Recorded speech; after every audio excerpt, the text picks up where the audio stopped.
Yeah, and so they just came balls to the walls first game out, and I feel like that's what I would do if I was on a team and I was making the decisions, especially like you were saying, it's so important getting these top four. And I was just kind of meaning earlier with the EG and the OG, like they didn't feel like they had to give their strats early. They're like, oh, it's fine. Like we aren't getting knocked out in group stages. Do you think these teams are going to come balls to the walls first game out of here, Team Secret and OG and all them? Are they going to show their strats like in the group stages? I think it's going to depend on how they start playing and placing. I think that if you lose the first game in a best of three against a team that's quote unquote seeded lower than you, or a team that you think you should be better than, then you will go into the second game with a stronger strat in mind, and particularly one that you've practiced a lot and that you feel like you can count on. If you win the first game in a best of two, then maybe you're willing to continue to play it a little bit more passively. But I think the top teams will probably play passively, particularly against the teams that aren't as good as them. Mm-hmm. If they don't, then it gives away a lot. And this is where also the role of analysts becomes really important. Either an analyst or a coach. There are going to, I believe, be 4 games going on simultaneously every single day, which means that you're going to have 2 from each group. I believe you might have all 4 from one group. If that's the case, then that means that you have, let me just double check that I'm saying this correctly. That means that you're going to have 4 separate games going on with one team watching. So I don't think that they can afford to do that. I think that they have to do it where it's 2 games for each group going on simultaneously, so that way the whole rest of the field can watch those teams play. And if you don't do it that way, then it gives the one team who's not watching a huge advantage because they can just watch the game that their previous team had played. So I think that there's enough games going on that you need to make sure you have an analyst that can watch the other games for you while your game is going on in particular. Yeah, that makes a lot of sense. That actually brings up a point that I was thinking about skipping over, but since you brought it up, I'll go ahead and talk about it. Is Knoxville's tweet, I don't know if you saw it or not, I'm sure you did, where he said, if you're a team playing in a tournament for $20 million and you're not willing to pay for your analyst accommodation, then honestly, fuck you. I don't really want to care too much to talk about, paying for your analyst or whatnot. But 33 from Planet Dog, who is, they don't have an organization, at least at the moment, responded and said, a guy offers to clean your house for $10. You decline because you can clean your house yourself. He offers to do it for free. Would you accept? And it kind of seems like, in this format, you kind of have to have, an extra analyst or a coach that can just watch the other games and see what these other teams are playing. But at the same time, I do actually kind of agree with Knoxville and the whole, pay for your analysts, their accommodations. I mean, what is it? Valve already paying for? Is it 6 or did they bump it up to 7 now?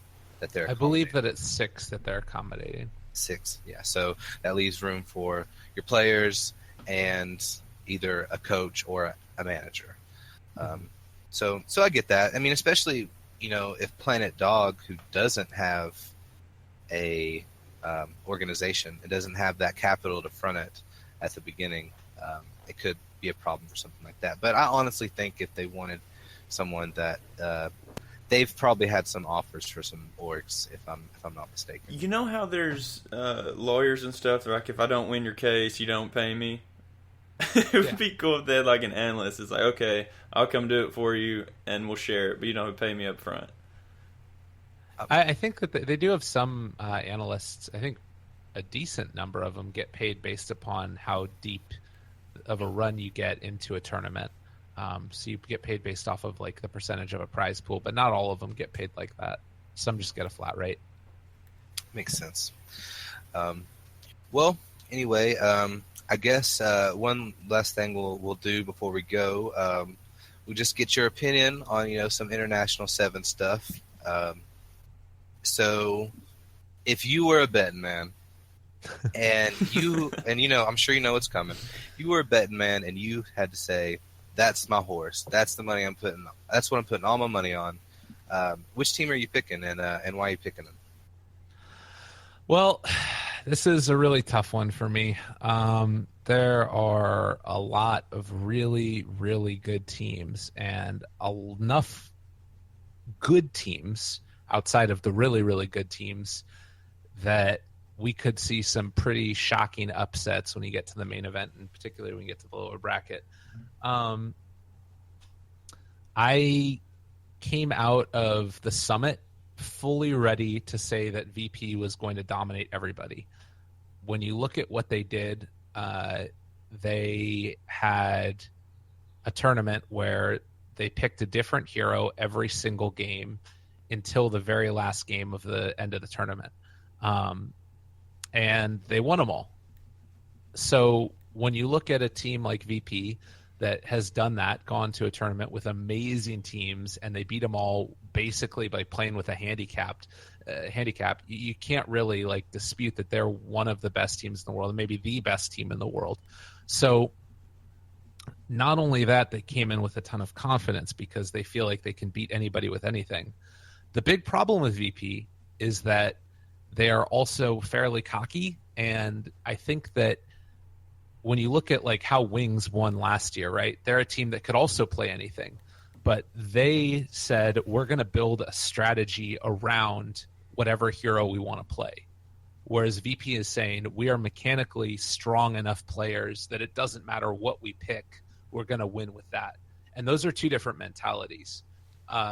Even though the at the end of the day, it's Wings that it's them both playing a lot of different heroes. It's one where you're building a strategy around it, and one where you're just going to outplay your opponents. And I think that if there is a really strong metagame that comes in, and VP don't give it enough credit, then they are going to lose. But I think that barring that, I'm taking VP as my winner for TI this year. Yeah, it's so good, man. Very hard to argue against them, especially seeing what they did at the summit. Like you said, playing all those different heroes. It's just so good. And that brings up this thought that I've always had that I've never voiced on the show or anything.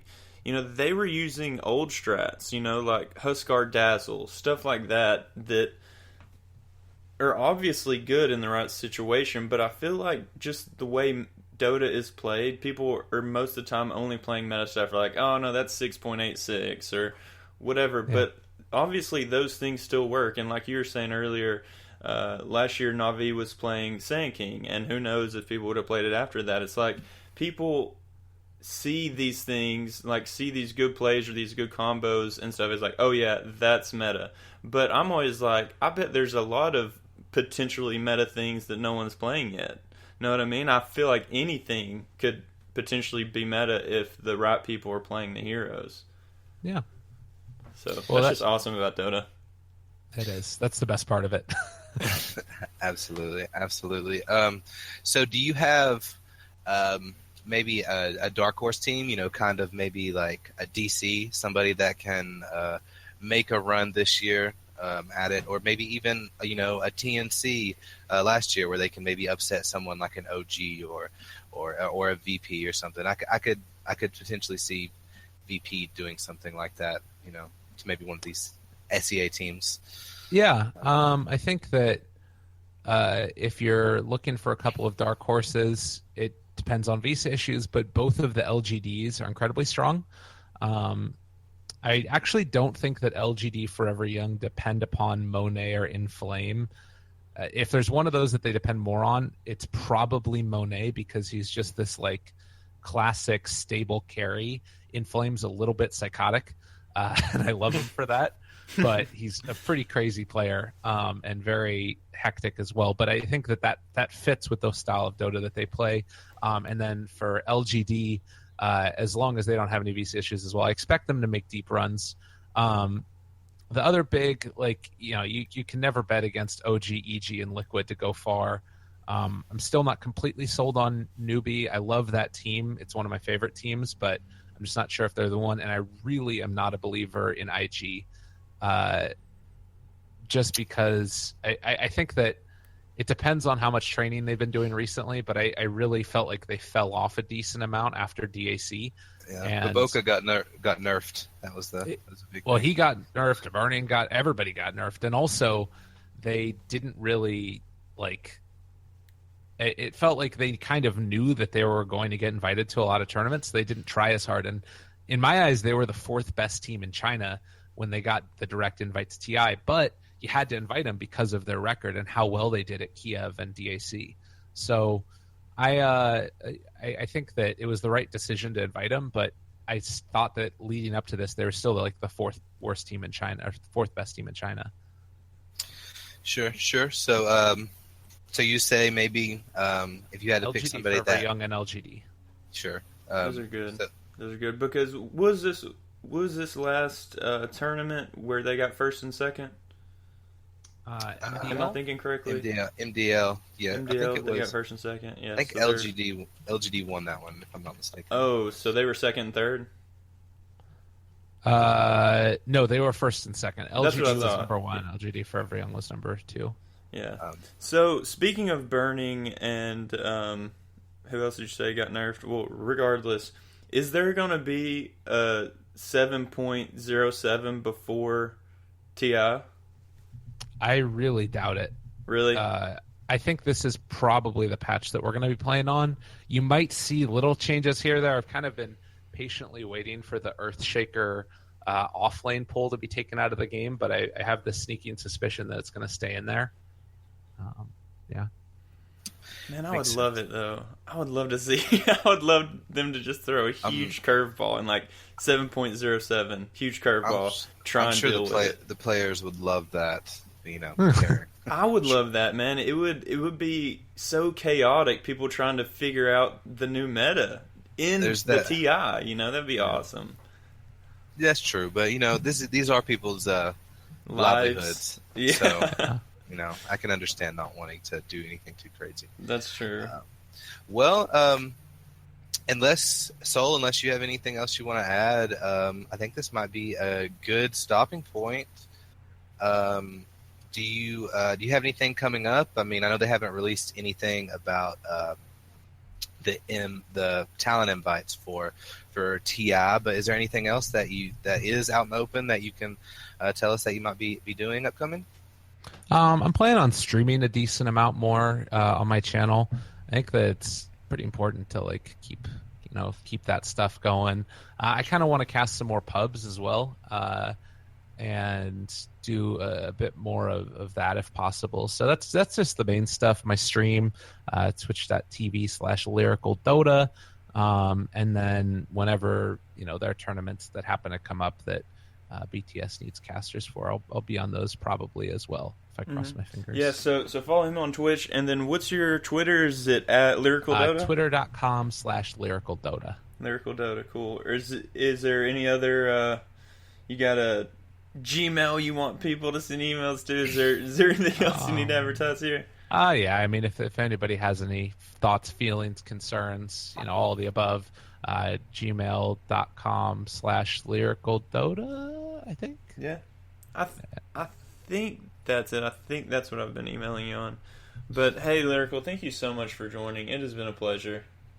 Yeah, no problem. It was a ton of fun. A big fan of these community-made things and any content that gets put out there. I feel like Dota's definitely lacking it, so keep on keeping on.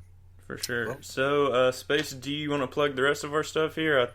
It's hard for me to focus. Yeah, sure. So you can find us on, Twitter, iTunes, Spreaker. Going to be working on trying to get a YouTube up soon. All of that's going to be under Dota is Life Podcast, or Dota is Life Show. I'm sorry. Is it Dota's Life Show? Or Dota's Life Show. Dota is Life Show. So hit us up. And with that being said, I am Space. And I'm Soul. And this is Dota is Life. Thanks. GG.